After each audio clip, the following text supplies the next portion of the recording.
Dear participants, namaste, good morning, good afternoon, based on your time zone. Joining us from India and across the globe. I'm very pleased to inform you that over 600 professionals have been registered to this event and from 45 countries. But many of them could not join from overseas, maybe due to the not compatible with the time zone. It gives me immense pleasure to welcome all of you for this webinars on information literacy, still powered by hands, organized by the Central Library, IISER Berhampur, that is Indian Institute of Science Education Research. IISER is one of the premier institutions established by the Ministry of Education, Government of India to promote high quality science education excellence. IISER Berhampur is deeply committed to science outreach and community engagement with a strong focus on promoting information literacy. At the outset, I extend my heartfelt gratitude to our director, Professor Ashok Ganguli, for his constant support and encouragement in all our academic and such type of activities. Sir, we know that you are very busy persons, and we are truly honored to have you with us today from your extremely busy schedule to deliver the inaugural address.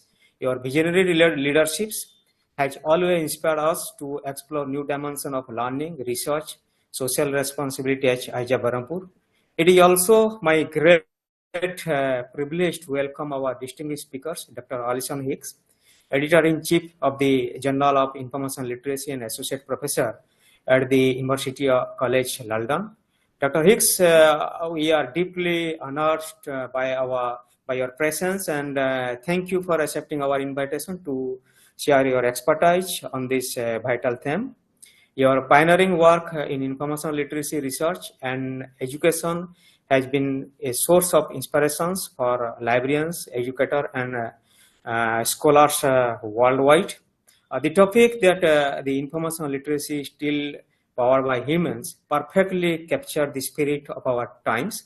These webinars aim to revisit the evaluation of information literacy over the last 5 decades, understand its transformations into a global concern, and explore emerging trends shaping the future of scholarship and education. Literacy remains the foundation.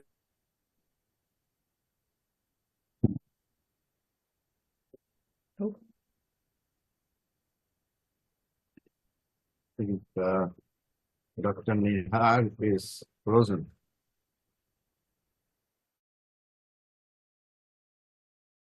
Ganguli, Director at IISER Berhampur, to deliver the inaugural address and formally open the sessions. Professor Ganguli, formerly the Deputy Director at IIT Delhi and Founding Director at the Institute of Nanoscience and Technology, Mohali. He has published over 400 papers and filed 5 patents. He is deeply committed to science outreach activities, particularly for underprivileged sections of society, and has visited more than 400 schools and colleges across the several states in India to raise awareness about the science. We are very fortunate to have Professor Ganguli with us today to address the participants and share his valuable insights. Sir, please. Good afternoon in India and good morning in the western part of the globe. I am very honored and happy to be here with you. We have a very distinguished speaker, Dr. Alison Hicks from the University College London. And I'm sure I will not take time and stand between you and her because she is speaking on a very important subject that, in these days of chat GPT and AI and ML is information literacy going to be taken over by machines, or still there will be some humans behind it? I think it's something everybody's asking or talking about. It's a very good theme and timely theme for many people to understand how things happen. So my main thing, you see these two words, information and literacy. So basically, I think this is my understanding, and mine may be incorrect, that the discussion is how to be literate about information. Is that correct?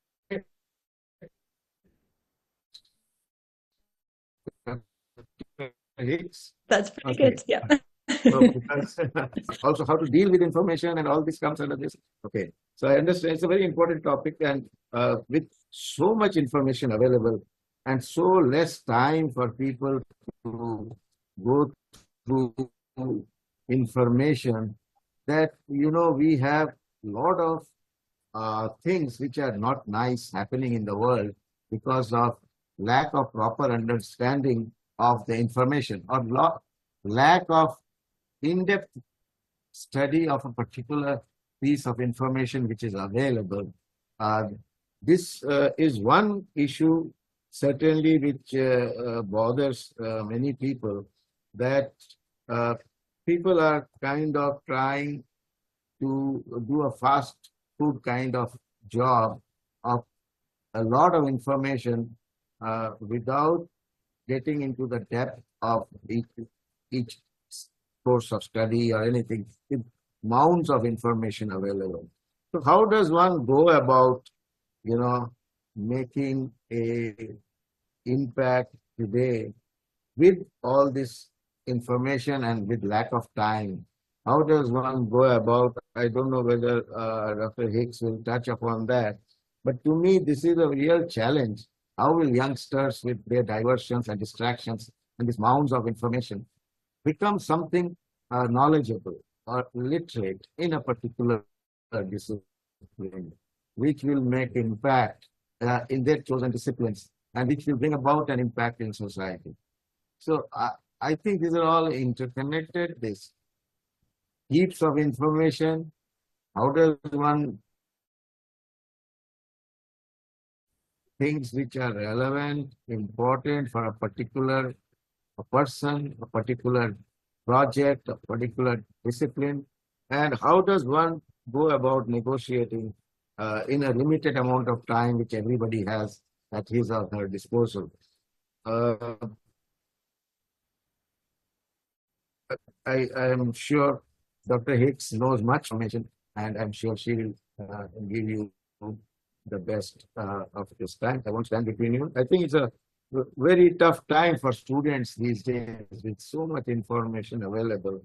What to do and how to get through that. That's one issue. And also for teachers, how to ask a meaningful question which will bring out the understanding that a person is literate in the subject in which the queries are being made. It's both for the teacher and the taught. Both there is a challenge with this humongous amount of information, and to find out who are the people who have really gone through that information and have knowledge extracted out of the information. Okay, information is something to me, knowledge is something different, which one has to extract out of that information. So with these words, I thank Dr. Alison for accepting the request of giving this webinar. I'm sure all the participants will be really delighted to hear you and take away some very useful things which will help them in their discipline. Thank you, sir, for your inspiring words. So now it is my privilege to invite our eminent speaker, Dr. Alison Hicks, to deliver her talk on information literacy, still power for each presentation, and then we'll have the around 20-30 minutes of question and answer sessions. Once again, I welcome you all to this academics gathering and hope the sessions will be intellectually enriched and thought-provoking for everyone. So, and I request Dr. Hicks to start your presentation, please. Great. There we go. Thank you so much to that fantastic welcome and really lovely introduction. I'm very grateful to be here. It's a real honor. I have been to India once. I was in Mumbai last year, but this is the first time I've been presenting to Indian library professionals. So I'm very excited to be here and to share some of my ideas with you all this morning. Well, this morning, my time, I know it's the afternoon for you. So a lot of what I'm going to be talking about today is coming from my work as the the editor of the Journal of Information Literacy, some ideas and some trends that I've been noticing over the last 5 years, but also from maintaining my status as an active information literacy researcher as well. As you've already heard, I was a librarian, so I still try and keep up to date what's going on in library land as well related to information literacy. So hopefully some of these ideas will provoke some reactions or some thoughts and some opinions afterwards. Happy to answer questions afterwards as well. So this is a particularly auspicious time to start thinking about the information literacy research, because we've recently celebrated 50 years of information literacy. So information literacy generally is attributed to Paul Zakowski in 1974 when he was talking about workplaces and how there's a need for information literate workers, especially in the face of great change. So I think 50 years is a very good chance for us to reflect on the field as it stands, particularly where we have been, where we are right now, and where we are going. There are many different ways. Information literacy is huge, and I've only got a short amount of time. We've known from research that we can think about information literacy as a research object. We can think about information literacy as a teaching object, and also in terms of institutional or national policy as well. And that's coming from Pilarot and Lindberg in 2011. In the session today, I'm going to be focusing mostly on information literacy as a research object, because that's what's coming out of my work as an editor of the journal. But there's also many other ways in which we could think about this topic from a teaching or an institutional perspective as well.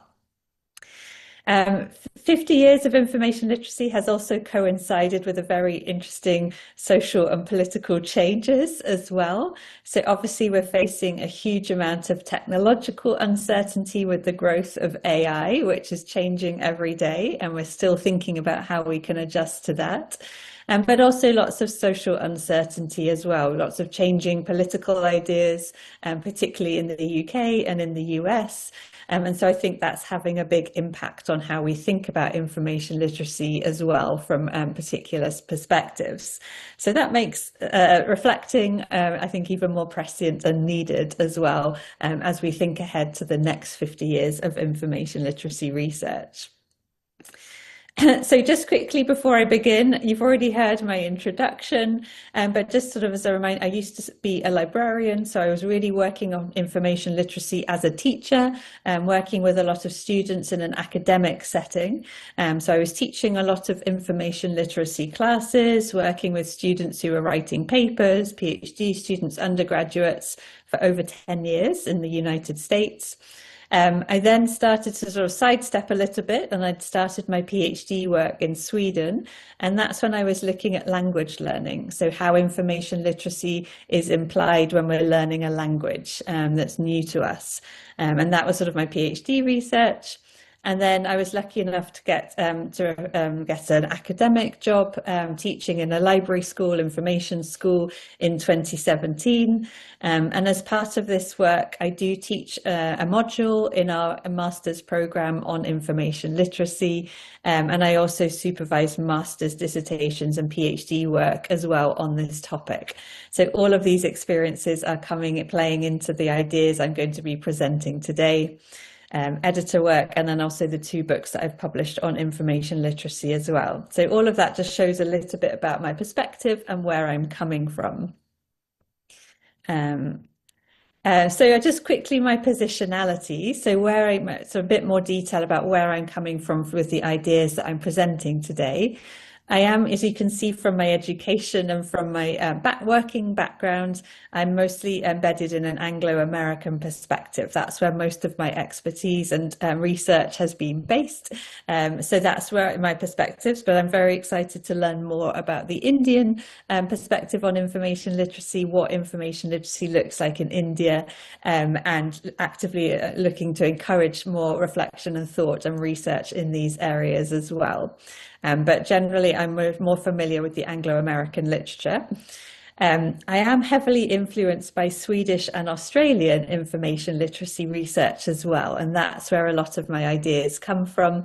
Obviously, from my my PhD was in Sweden, and also there was a huge output of Australian information literacy, particularly in the early 2000s, which still continues to influence me. So particular influence include the work of Professor Anne-Marie Lloyd, who's recently retired. So Anne-Marie has proved to be instrumental in my research, and particularly her ideas around information literacy research. But I've also been influenced by other Swedish researchers such as Ulla Pilarot and Olof Sundin, who have been very influential in my research in the past as well.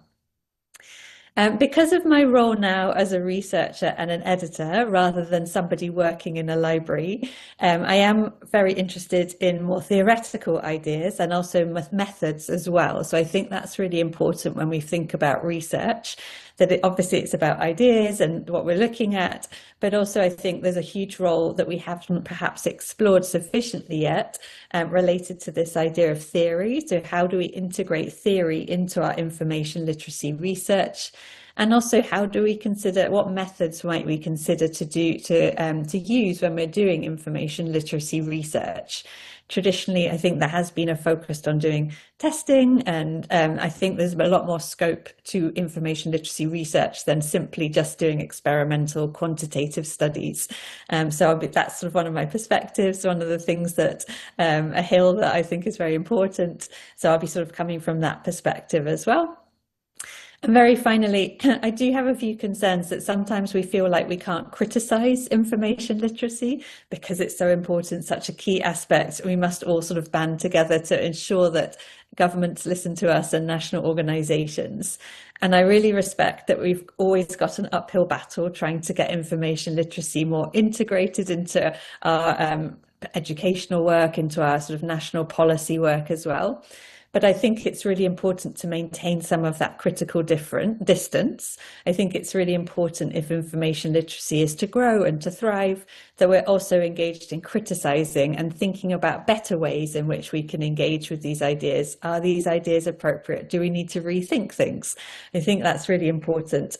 Otherwise, we risk this idea of vocational awe, when we're too awestruck by the vocation of being a librarian. And I think that's a problem for the work of information literacy and the work of librarians as well.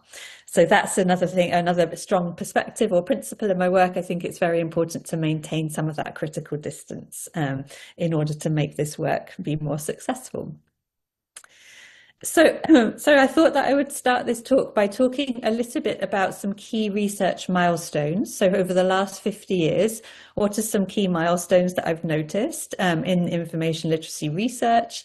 And then after that, I'll go on and present some of my own ideas for potential future research directions as well. So overall, what I've noticed, I think we can split the last 50 years into a good couple of periods. So I think in that initial period when information literacy first started to become more common, become more well known, roughly from around 1974 to 2000, I think we can really call this sort of a moment when we were really laying the groundwork for information literacy research. During this period, we noticed it was very much, the focus was very much focusing on academic libraries. Academic libraries were often seen as the place where information literacy had a natural home because of that focus on writing research papers and becoming scholars, etc. So often connected very much to those ideas of writing and scholarly papers and researching and searching in different forms of information retrieval. And we also noticed from literature that there was a huge focus on teaching as well. So the development of teaching, and particularly how we might prepare librarians for this shift in their role. Even though there had been a lot of had been work with outreach before 1974 and working with patrons, the shift to becoming a teacher in libraries was seen as quite big. And a lot of librarians often felt that they weren't prepared for this role. They weren't prepared to take on that teaching role. So it was a big shift in that, thinking about how we support librarians wanting to move more into a teaching and educational position. So that was definitely another focus of literature up until the year 2000. We noticed lots of shifts in language as well. So even though information literacy was introduced in 1974, I wouldn't say that Paul Sikowski invented this. We've seen lots of prior research about library orientation and bibliographic instruction, but this shift to information literacy really broadened that scope a little bit, moving it away just from library resources or just from scholarly or academic work, and ushered in some opportunities to think what else information literacy might look like that wasn't just tied to academic libraries. So that's kind of interesting to see. And lastly, I think we also notice in this early literature a big focus on the American Library Association information literacy standards, which were produced in the year 2000. There's been a lot of critique of these standards since then, and they're not in existence anymore. They have been replaced. But even though we might critique them for being quite narrow or quite generic, they did help to create sort of more of that professional discourse that allowed information literacy research to really start growing after the year 2000. They introduced a lot of professional excitement and thus created this very professional discourse, which sort of influenced the shaping of conferences and publications, job descriptions, etc., things like that. So even though we might critique the American Library Association information literacy standards now, I think they really laid some of that groundwork for information literacy research to grow after the year 2000. So some key milestones after the year 2000. So I think the year 2000 was when we started to see a real shift and change in this idea of information literacy research. So starting in the year 2000, we started to see researchers engaging with the idea of workplace information literacy. So what information literacy looked like within employment settings or work settings.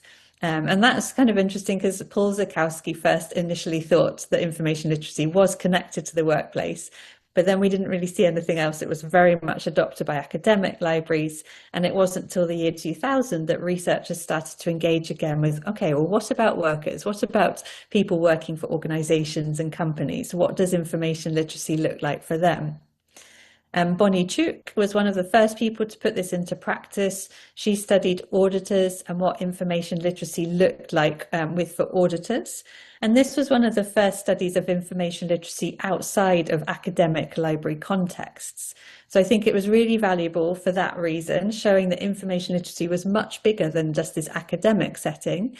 And it really sparked growing interests, definitely in the 2010s, thinking about, okay, well, what else can we look at? How else does workplace information literacy information involve in the workplace? Then, this also sparked, I think, in the year 2005, we noticed a big shift towards more social cultural approaches to information literacy. So up to then, I would argue that we'd sort of seen information literacy as sort of quite a generic skill that was the same in every context. However, with the publication of Tuomanen et al. In 2005, they really started to challenge this perspective that information literacy was this generic skill. And they started to realize that they started to position information literacy as very contextual, as information looks different in every setting, therefore information literacy looks different in every setting as well. And how the social cultural environment around us that supports information literacy, but also can put in barriers, make it harder for us to access the information we need and therefore engage and become information literate. And so that was really very instrumental in 2005, challenging those old ideas of that is context-free and shifting and bringing in a new array of information literacy research, exploring these ideas.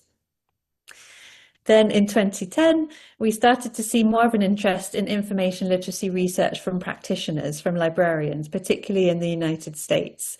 And that's when they started to engage with what's been now called critical information literacy. And I think this was sparked by a book published by Maria Accardi and colleagues in 2010.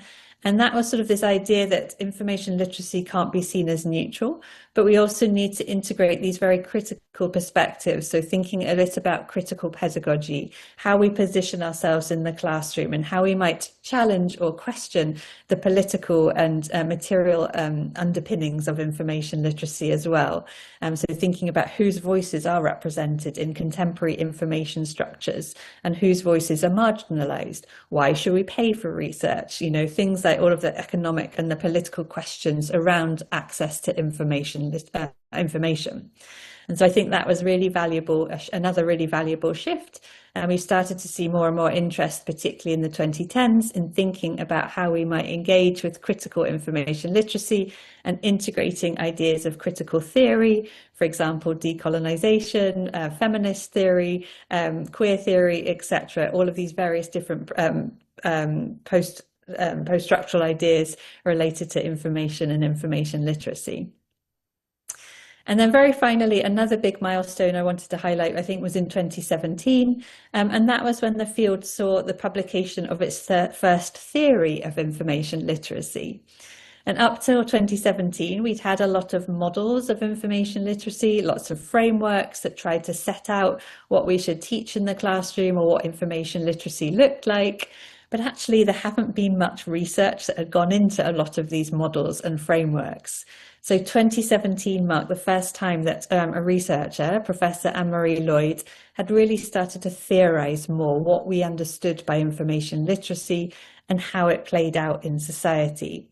And importantly, this theory really drew upon her 20 years worth of research looking at what information literacy looked like within workplace and everyday and social and health contexts. And she drew upon this work to produce what she called her theory of IL, so TOIL for short. And that really presented an alternative to models and guidelines and introduced a much more theoretical perspective to information literacy research as well. So those are kind of some of the key milestones I think it's important to acknowledge, and those have sort of helped to shape where we are right now and the opportunities that might be available in thinking about information literacy research. And in a lot of senses, though those prior milestones have been really effective, we've reached a position right now where we're seeing information literacy research taking place in a number of different sectors. So obviously we started in academic settings, moved to workplace, but now we're seeing research looking at health settings, at looking at everyday settings, social settings, as well as other contexts as well. We're also seeing a lot of renewed interest in theory and methods, and that has emerged, I think, from Anne-Marie's work with looking at the theory of information literacy, and that was the subject of a book that my colleagues and I published in 2023, looking at how we might integrate different social theories and use those to continue expanding our understandings of information literacy, as well as critiquing and interrogating these ideas as well. And so much so that we've reached a point where literacy is seen as a growth word in library and information studies, seen as increasingly popular and increasingly leading to more research. And we're seeing that sort of bibliography, so annual information literacy bibliographies, in the 70s and 80s, they were maybe only a couple of pages long, and now they're multiple pages, dozens of pages. And those, for example, like the ones published by Reference Services Review every year, are really interesting to see the wide variety of information literacy that's being published. So we're in a pretty good place.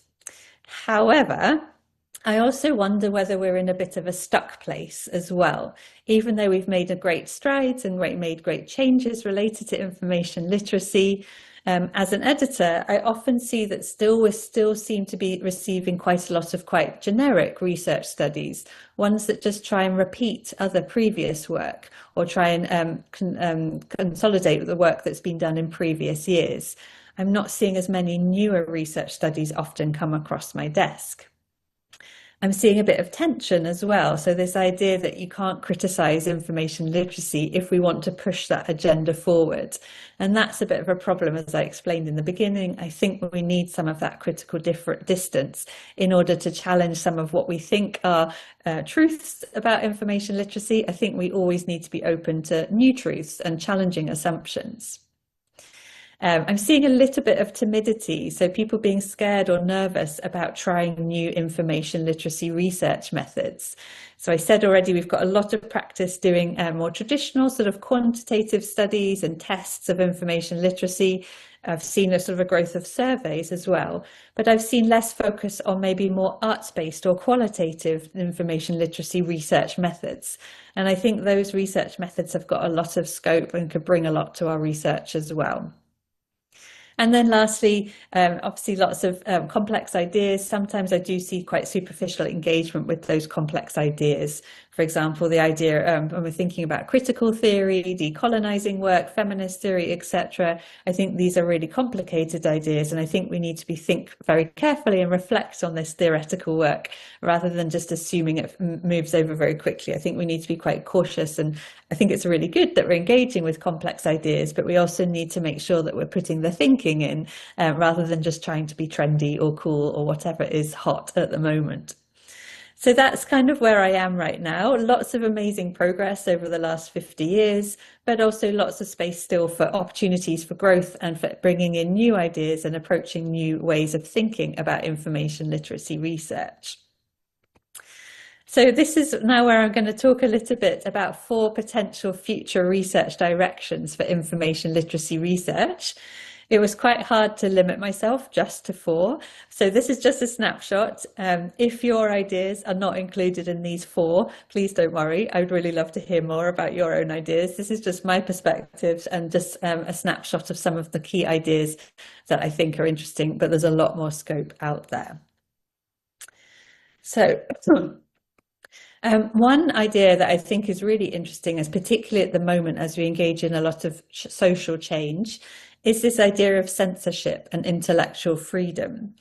So this, I think particularly we've noticed in the UK and the US, we're noticing an alarming rise in book bans and attempts to censor information. And PEN, which is an intellectual freedom organization, has done worldwide studies and had noticed that in particular the work of women, of LGBTQ people and Indigenous authors is particularly being targeted by many forces in the US and in the UK, but also in other places around the world. On top of that, we're noticing that in the United States, there's been a big shift at the moment about, and there's been some directives from the US government that certain organizations are not allowed to use particular words and phrases in their work. So, for example, various government agencies, particularly related to the environment or museums or Indigenous affairs, have been told to remove certain words from their documents, from their information, from their communications. Words such as privilege, inequities, discrimination, and identity. And we might think, well, that's in the United States, that's okay, that doesn't worry us, that's quite a long way away. But I think the one problem here is that the United States plays such an important role in scholarly communication. We see so many sort of journals and databases, publishing houses, publishing organizations are based in the United States. So I'm really worried that any directives from the United States government that are limiting what words or what content is acceptable to the United States might have an impact on data, archives, information, publishing in the UK and also around the world. It might limit what material is being published. It might limit what material we're able to access historically as well. And there's a lot of implications there for research and for thinking about researchers in fields like history and sociology, but also in scientific topics, medical research looking at inequities in health provision, climate change researchers, environmental researchers, etc., etc. So I think that this is a really interesting, and it's still evolving, obviously, but I think it could be potentially a really interesting challenge to those very established information infrastructures. And as we already know, when we have challenges to information infrastructures, that has an impact on information literacy, because if we're trying to be literate about what information is available and information is being limited or hidden or erased, that has a huge potential impact on information literacy as well. So perhaps some questions here is thinking particularly about our information literacy teaching. I think historically we've always assumed we're sort of trying to teach students how to engage with information overload. There's so much information. How do we narrow down and limit this information? But actually, I wonder, with this growing censorship or growing removal of certain forms of information, do we need to shift our information literacy teaching to teaching about the lack of information, about what do we do when we can't find information, when information isn't made available, and how do we account for that in our information literacy teaching? I also wonder about how we teach about censorship, but also recognizing that we don't want to just go back to old systems of scholarly communication, because there's so many inequities in those old systems of scholarly communication. For example, related to access to information, the cost of information, the cost of big databases and journal publishers, etc. So it's interesting to think how we might engage with censorship quite critically, and without trying to just go back to old systems, while still continuing to challenge those very models of scholarly communication which impact access to information and therefore information literacy. So those are just two questions that occurred to me when we think about censorship. And this topic is so interesting to me that it is actually the topic of a special issue in the Journal of Information Literacy. This is a current special issue. We're asking for submissions by June 2026. And in this special issue, we're exploring the impact of banned words and banned knowledge and what information literacy might look like in censored societies, whether that's historical or current or anywhere around the world. So if you are interested in publishing or writing about this topic, then I'd be very happy to hear from you, and full details about this special issue are available on the journal website. Okay. A second topic that I think is interesting as well for thinking about the future of information literacy research relates to those definitions and professional documents that I mentioned earlier. So up to the theory of information literacy in 2017, we relied a lot on professional information literacy documents, professional standards and frameworks. For example, you might have heard of the 7 pillars from CILIP, or the ACRL framework from the Association of College and Research Libraries in the US, or there's many other models as well of information literacy that are out there and often used particularly within United States and UK librarianship. However, what I've noticed is that actually a lot of these documents and definitions are all very, very similar. And my colleague and I did some research in 2022 when we actually analysed all of these documents together. And we found actually that there's some very common themes. All of these documents talked about the same 12 themes, which you can sort of see on the right-hand side. And there wasn't very much difference between them at all. And we thought that this was potentially a bit problematic. And we noticed that a lot of times there was no real research behind these themes, those documents, these professional documents. Generally, it was librarians coming together to talk about what they thought the key things were. And I think that could be quite problematic because it risks creating an echo chamber where we just keep echoing similar things and we don't engage in research or thinking about what else isn't included in these professional documents about information literacy or what we might need to include as well. Similarly, the social changes right now, for example, the rise of censorship, the rise of AI, they might challenge some of the common themes within our information literacy documents. For example, ideas about search are often focusing on information overload, but with censorship, we're seeing that perhaps it's about a lack of information. So I think there's some really key ideas here about how we need some more research into professional documents and standards that we use to direct our information literacy teaching. And another interesting piece of research that challenged these documents was some research that I did into the COVID-19 pandemic. And in this research, we found that it was very interesting that when we asked that how did they become information literate about the pandemic, about the various different lockdowns and vaccines, etc. And oftentimes we found that people were talking about doing quite irrational information activities, and such as avoiding information. So they would talk about how they just got really overwhelmed by information and they stopped looking at certain forms of information. And we might consider that that's a problem, that they're not engaging with information. And definitely our professional documentation would say that was very much a problem. Like if you're avoiding information, that's a problem. But what we found actually was having that space, avoiding information, sort of stopping information, particularly upsetting information, also gave you a bit of space. It gave you opportunity to try and sort of regulate your well-being and your mental health, to help sort of regain a bit of control, negotiate all the emotions that came with all that information, particularly about the pandemic, which was quite upsetting.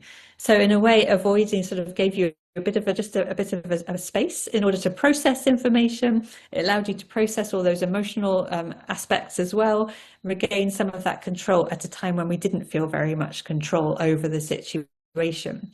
So I'd argue in this situation, avoiding information was a very key part of being information literate about the COVID-19 pandemic. Yet we don't see things like that in our professional documents, which are often focusing very much more on proactive activities rather than these sort of reactive, where you take yourself away from information. And there's lots of reasons I can think of for that, but I think that's just quite a good example why perhaps our professional documents don't quite meet all of our needs currently in this time of social and technological change. So some questions that I can think of, before I move on to that, also, I think there's been some encouraging research as well, particularly in the United States, about how there isn't very much focus on context in our professional documents. So, for example, Marsha Rapchak, who's an American professor, looks a lot at the information literacy framework and talks a bit about why there's very little focus on structural oppression or historical forces that shape racist, for example, ideas, and why this isn't acknowledged in our information literacy framework, why these sort of challenges from marginalized communities aren't represented in our information literacy frameworks, when we know that structural things impact who is able to access information or whose voices are able to be heard.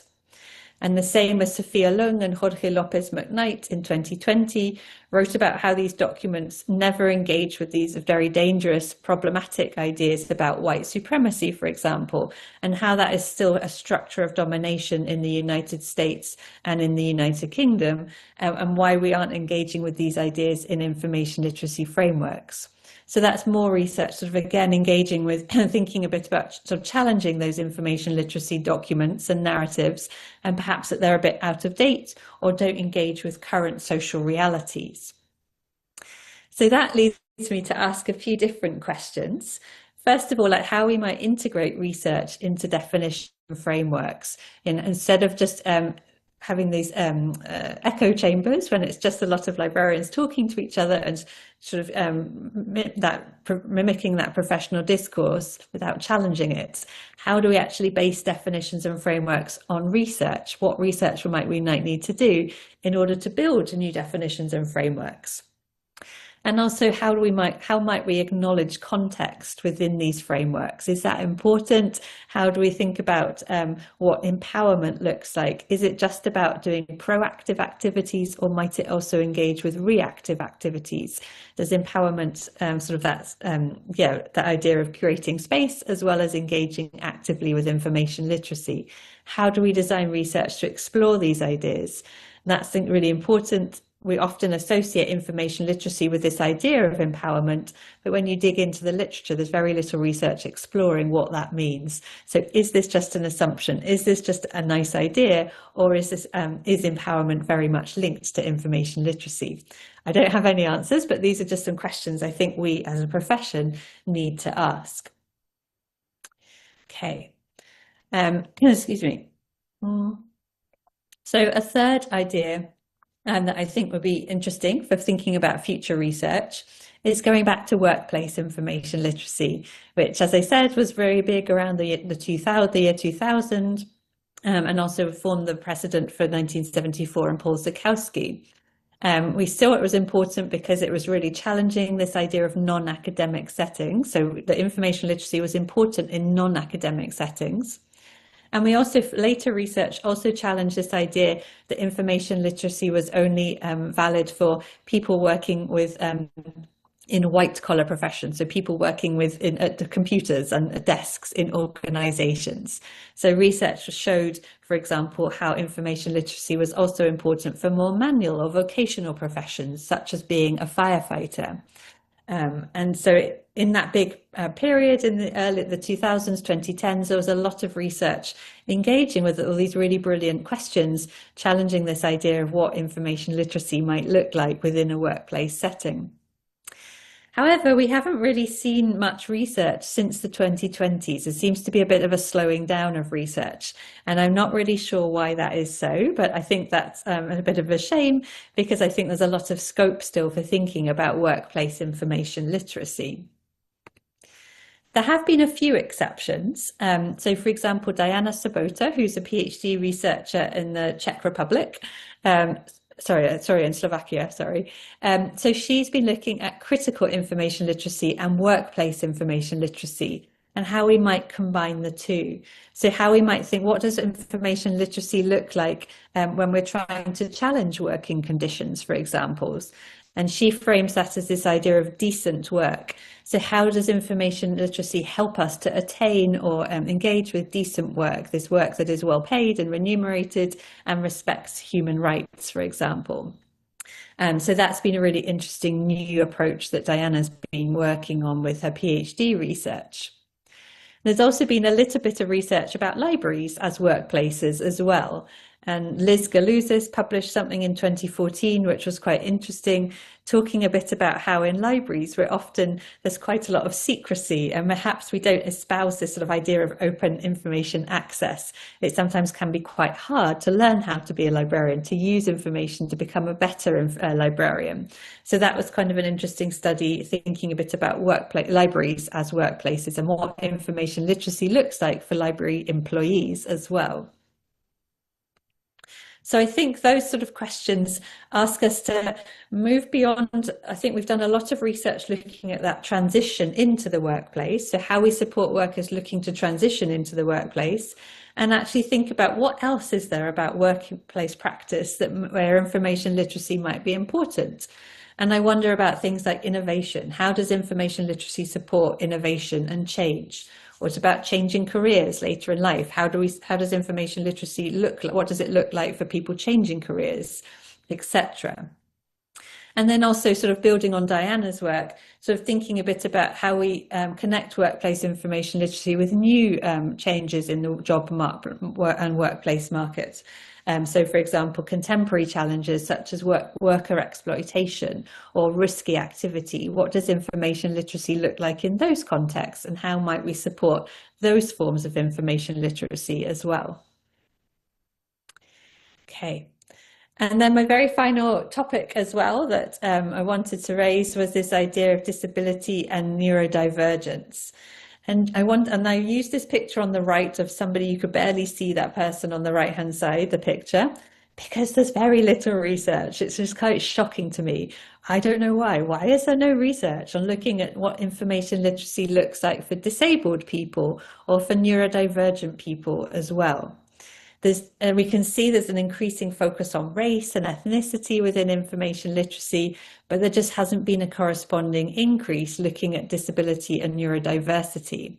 So I think we really need to engage with those populations in particular, because we know we can assume that information literacy might look quite different for them, and also thinking about how we represent these experiences within our professional documents and within our understandings about what information literacy looks like. I think generally information literacy has been founded on neurotypical perspectives and able perspectives, so non-disabled perspectives. But if we were to do some more research in these areas, that might have really huge impact, big impact on thinking a bit about what information literacy looks like for a broader population as well. And there have been a few exceptions. I'm not saying there's zero research out there in particularly in English, But so, for example, Amelia Hare, who published in 2025, she looked at neurodiverse people, so thinking particularly about like autistic librarians and what information literacy looked like for autistic librarians, particularly related to the amount of work, extra work they had to do to manage communication challenges, in order to translate between neurotypical and neurodiverse understandings of the world. And so she was showing in her research that information literacy is a lot more work and is very much more involved, especially related to social ideas of information. So that was a really interesting study, but I think there's been very little other research looking at neurodiversity and information literacy. Similarly, related to disability, there's lots of research obviously out there related to accessibility, so how we design tools and systems that work for people with disabilities, but there hasn't been much work sort of linking those ideas to information literacy. And particularly we might ask how our current understandings of information literacy might exclude disabled bodies currently. So Tom Peach and Holly Tuke in 2021, they did a very short paper, it wasn't very long, but they talked a lot about how referencing and citation could be understood as this quite exclusionary task. So it makes it quite hard for disabled people to do. And so sort of thinking a bit about how some of our key work in information literacy might not be engaging with some of these challenges for disabled people.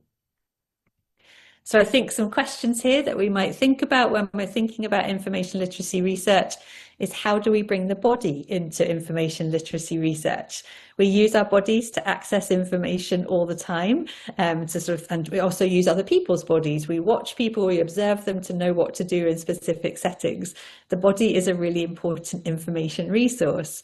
But we often don't think about that when we're doing information literacy research, particularly when we're thinking about technology, digital, things like that. But I think the body is very important. And we also need more research into thinking about how we use that or don't use that when we're thinking about information literacy.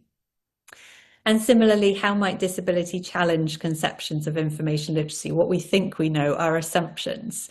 Could we argue that actually ableism, this idea of sort of promoting able bodies, people without disabilities, is just embedded in our information literacy, and these assumptions haven't been challenged yet. Okay, so those are my 4 themes, and I just want to wrap up because obviously it's very, in this current situation, the current technological change, it's really impossible to go through a presentation without mentioning AI. So I do want to quickly wrap up with that because I realize it's something that a big challenge that we're all dealing with right now, and it's something that very much on our radar as an ongoing challenge. So yes, so generative artificial intelligence, AI, is everywhere, and so it is important that we engage with these ideas with our information literacy research as well. It was recently the theme of the European Conference in Information Literacy in Germany in 2025, and we've got 2 papers in the Journal of Information Literacy. These 2 papers have been our top downloads for at least the last year, both looking at artificial intelligence and related to information literacy. So I know it's a really important topic and we definitely need more research in this sphere. However, what I've noticed so far is that the literature that I've seen talks a lot about being ready for AI and sort of this idea of readiness and librarians, what we need, what skills that librarians might need in order to be prepared for this new world, this new society. There's also quite a lot of research about AI and ethics, so thinking about plagiarism and how we think about cheating and information, created through AI and how we engage with that in an information literacy world.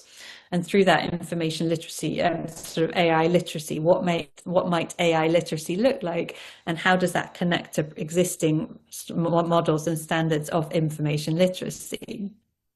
However, a bit like before, what I'm noticing is that we still don't have very much research. Even though we're seeing quite a lot of literature, a lot of this literature is based a lot on opinions or very sort of anecdotes or what people have observed, which is obviously really appropriate when it's a new topic. But for now, I think we also need to engage in much more rigorous research about these ideas as well. If we're really to build a basis and a research body around this topic that can have an impact on our work in libraries and related to information literacy. So here some questions I think are, how do we move beyond a focus on plagiarism, which tends to be the focus of literature I've seen to date, and thinking a bit beyond that, thinking about, okay, what does AI mean for information literacy in the workplace or in everyday life, as well as in academic settings? And also, I think it's important to acknowledge that AI is continually changing. It's updated all the time, which provides one of the challenges to doing research in this area. So perhaps we might need to think about our research methods that we use to study AI as well, considering that a lot of it is changing. And I wonder whether we need to be more imaginative with our methods as well, as potential ways forward for studying this topic. Okay. So that's what I had for you today. I hope that this has inspired some of you to do some research or to share your research with broader populations if you're already doing research. This would just be my top tips. If you are wanting to do some information literacy research, I'd encourage you to start small if you've never done research before. Even small research studies looking at small populations, looking at very small topics can lead to bigger things later. So I encourage you to start with those, and then that might lead on to bigger research projects later. Do lots of reading, that's an obvious one. I think there's a lot of research out there, a lot of which is open access as well. So I think it's important that we know and acknowledge the history of our field while moving forward and challenging things as well. Don't feel like you have to follow the crowd. I hope today that I've helped to introduce some different research perspectives. It's not just all about AI, even though we also need research in that area, but lots of different perspectives and approaches are needed. So don't worry if you're not. I encourage you to follow those ideas that you've got as well to do research. Consider using different methods. It doesn't all have to be testing. You can use various different social research methods as well if you're wanting to do research in information literacy. Reflecting is always going to be important, particularly when we're thinking about that critical distance and assumptions. And then last of all, enjoy it. Information literacy research has been a joy to me. I've loved it, even though it's frustrating at times. So I encourage you to follow what you enjoy as well about doing research. And I think together, if we follow some of those principles, we can sort of build this information literacy research future that we want and need for our profession and for our field. Okay. So that was everything I had. This is just a list of the references, which I can leave up there, and I can also share the slides as well later if anyone wants to follow any of those references. But I believe we've got a little bit of time for questions, so I'd be really happy to answer any questions by chat or by audio at all. So thank you very much for listening and for your attention. Thank you, Alison. It is really an excellent, insightful presentation. So let's take questions. Anyone who would like to ask, interact with the Alison, please raise your hand. We'll unmute you.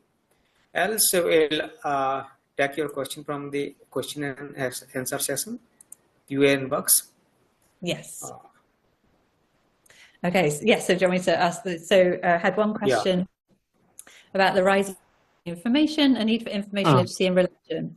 Yeah, that's a really interesting topic. So whether we've got we're thinking a bit about religious ideas and church leaders, particularly because church leaders form such an important role in the community of sharing information, particularly thinking about immigration and marginalized populations. So often the churches and religious institutions form these spaces where groups can come together and share information informally.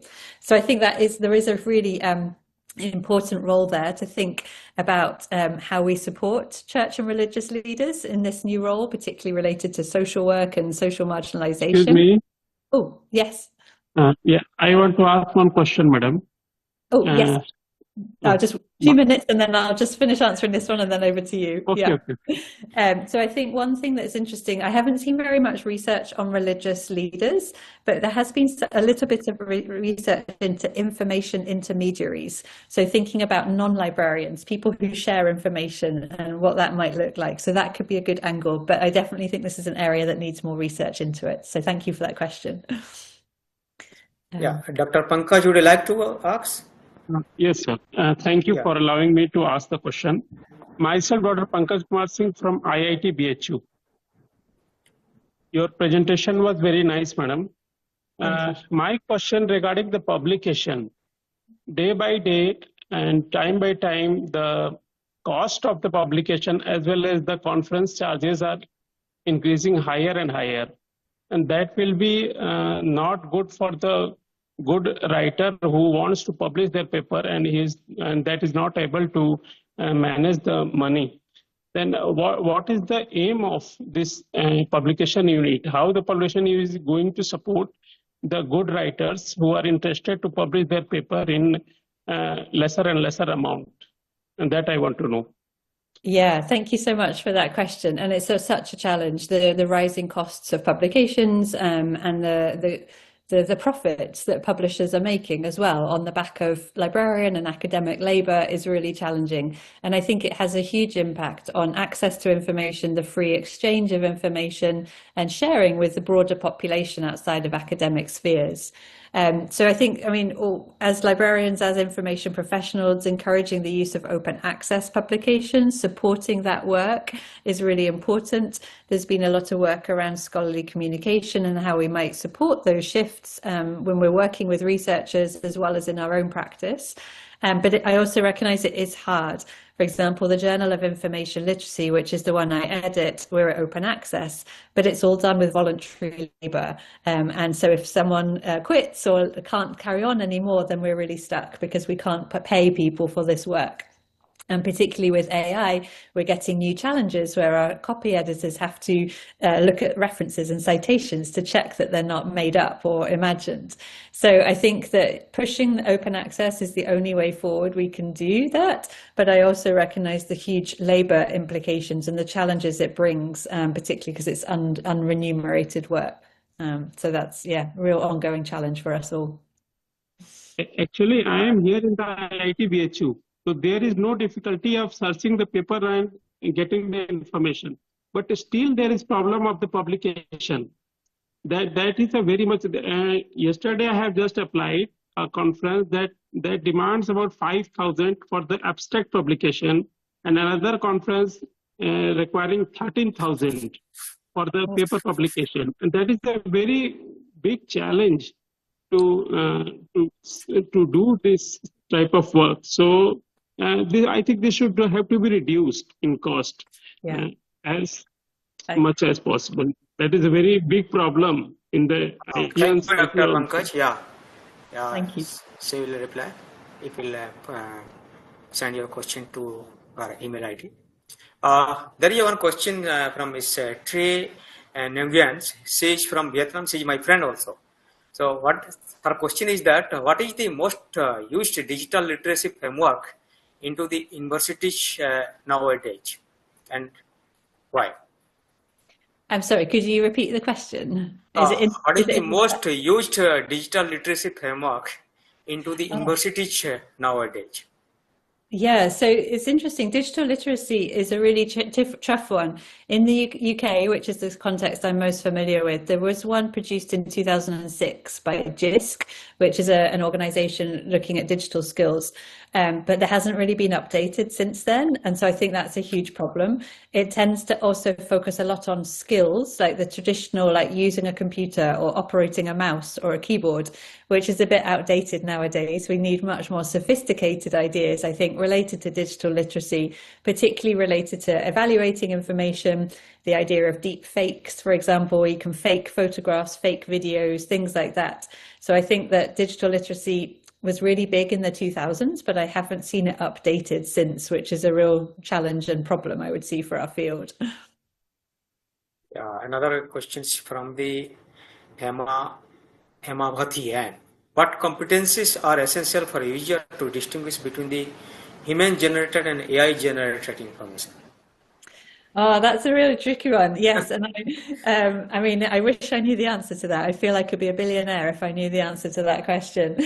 And I think it's really challenging, as I said, because things just keep changing. Whereas like maybe 6 months ago, it was more about using ChatGPT or using generative AI, and now it's also thinking a bit about different challenges, for example, related to that, about moving beyond how we might use it productively as well in the workplace, as well as the problems that it brings.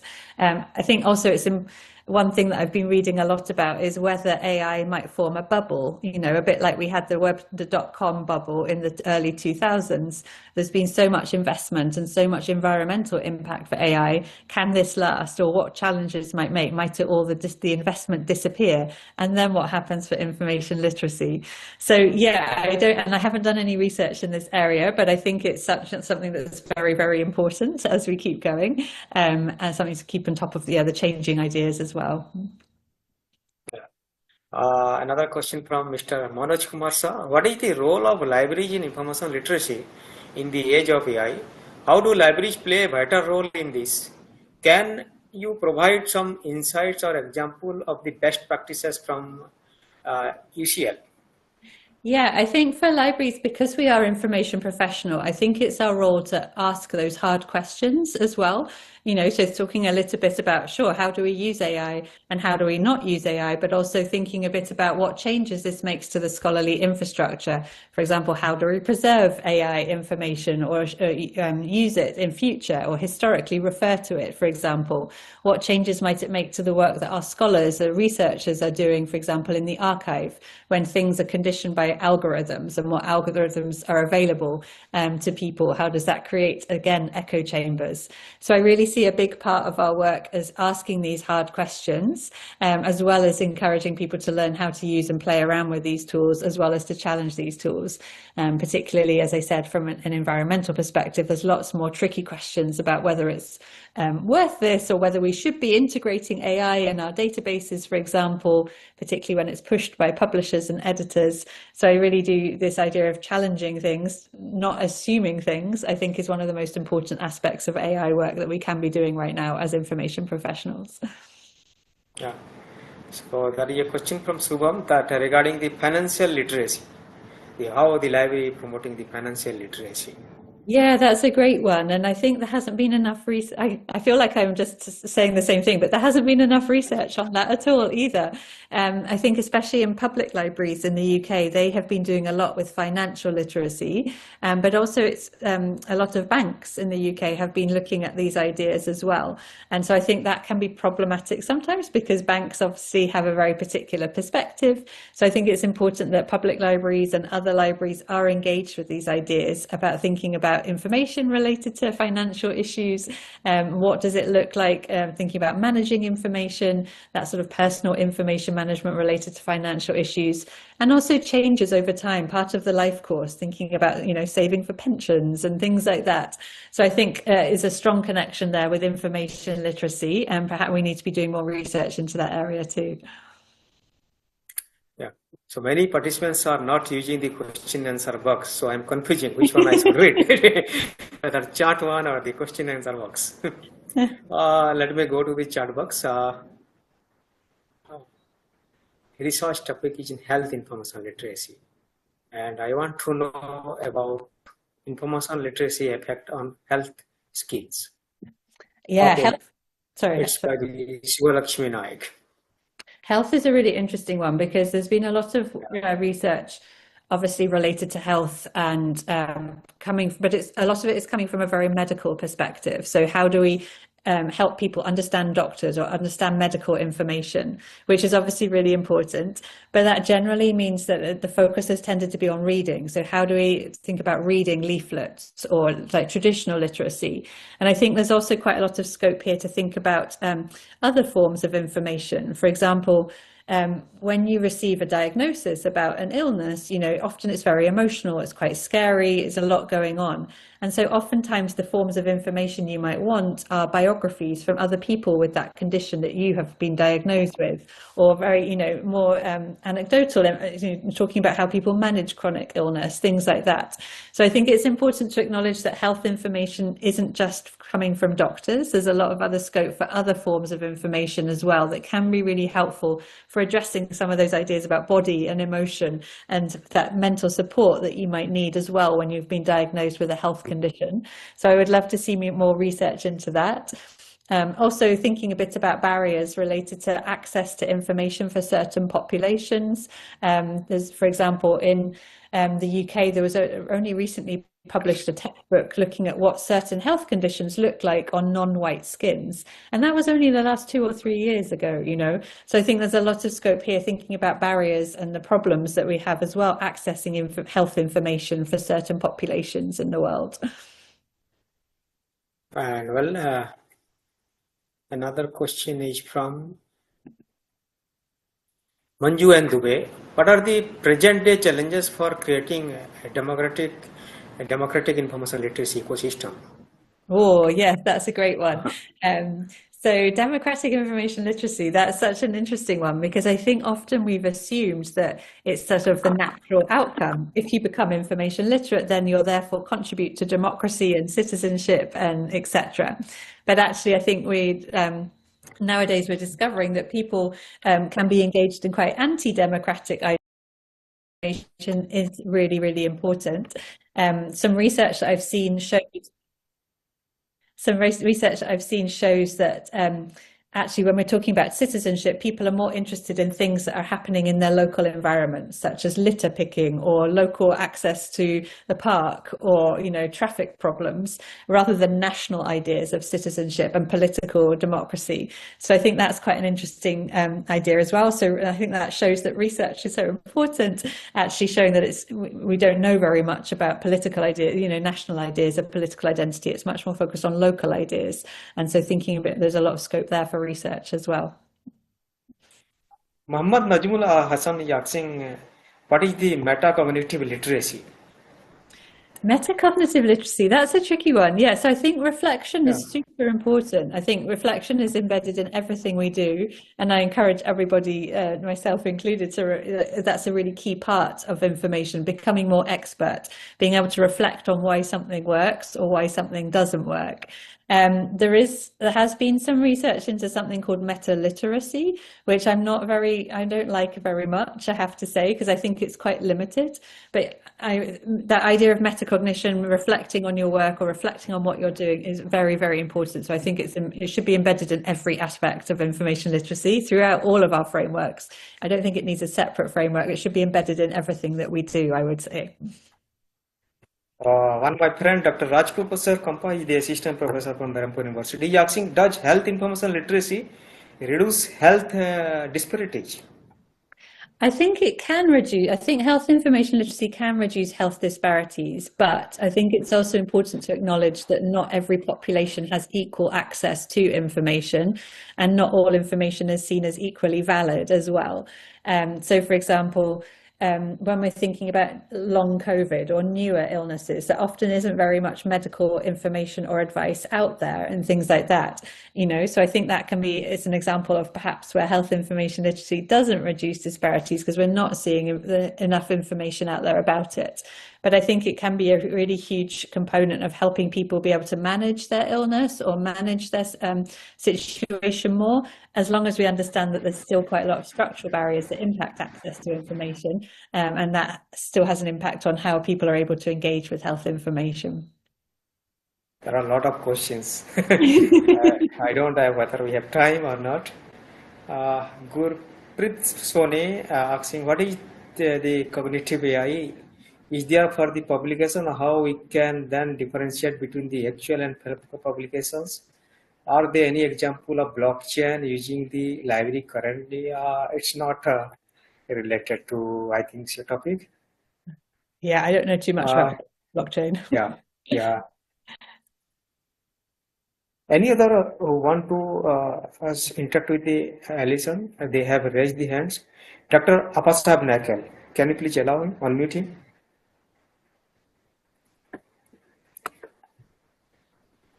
Hi, good afternoon. Hi. My question is to know that, what kind of, criteria we should adopt while evaluating the quality, reliability, and relevance of the information sources, because the digital content is, flooding, and, often we get confused whether it is coming from reliable sources or just, curated from the web.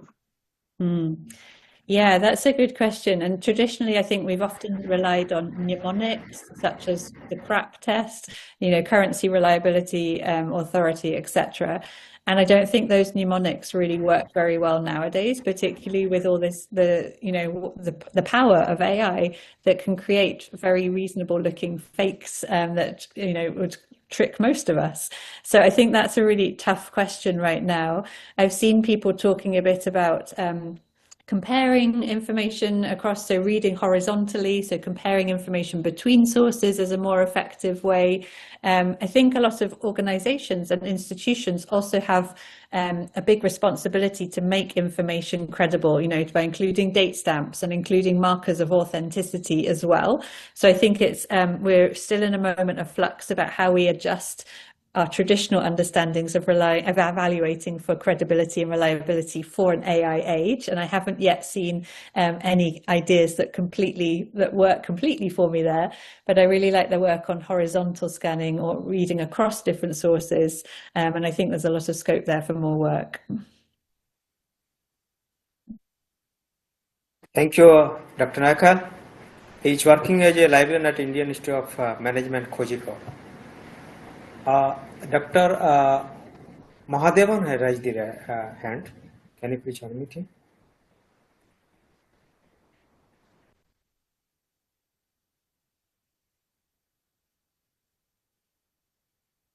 Dr. Mahadevan? Are you there? Might be left.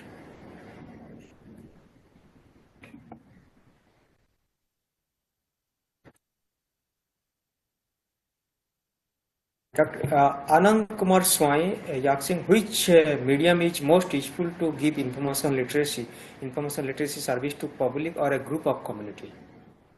I'm sorry, could you repeat that question? Yeah. He's asking that which medium is most useful to give information literacy service to public or a group of community? Yeah, that's a really nice question as well. Thank you for all these great questions. It's, public and like general everyday communities. I don't think traditional information literacy teaching works very well in that context at all. This idea of formal teaching that we've become accustomed to with academic libraries. I think it's very much more sort of quite informal encounters, one-to-one encounters. And so that's why I think it's important we think more about this idea of information intermediaries. So thinking about how social workers, for example, become gatekeepers to information and how we might work with those populations to support them and thinking about how they share information. I'm doing some research at the moment with people leaving foster care, and I think this idea of storytelling is really important here as well. So we maybe integrate and work with storytelling ideas as a way to share, ways to engage with information. It's this type of informal encounters that I think are a lot more valuable than traditional classes in a lot of settings, particularly in settings where there might be trauma or emotions or sort of quite difficult situations as well, which is when information literacy is most needed. But I think they need different ways of engaging with them educationally as well. Thank you, Alison. I think I should wind up the sessions, and before this, I'd like to request our assistant librarian, Mr. Snehashish Das, to give a vote of thanks. And thank you, Alison, for giving this such a beautiful presentation. You have covered a lot of things that is really useful for all the participants. Yes, Snehashish.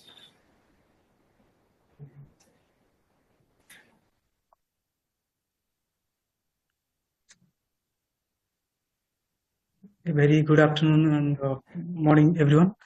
On behalf of the Central Library IISER Berhampur, I essentially thank each one of you for joining today's webinar on information literacy. Our heartfelt thanks to Dr. Alison Hicks for her insightful and engaging thought-provoking presentation. We truly appreciate Professor Hicks for the time and effort you took to share your expertise with us. We also express our gratitude to Professor Ashok Ganguli, our director, for his constant guidance and support, and to Dr. Nihar Patra, Librarian sir, for his leadership and coordination in organizing this event. A big thank you to all the participants for your active and engagement and thoughtful questions, and to the library team for their efforts behind the scenes. We hope to see you all in our upcoming events. Thank you. Have a great day ahead. Thank you so much. Thank you. Thank you. Thank you, Alison. And let's plan sometime to visit India and physically interact with all these professionals. Thank you so much for the opportunity. It was lovely to chat with you all, and thank you for such amazing questions. It's really been great to hear from you. Thank you. With your permissions, we'd like to share the record to the participants. Absolutely. Thank you. Thank you. Bye. Thanks. Bye.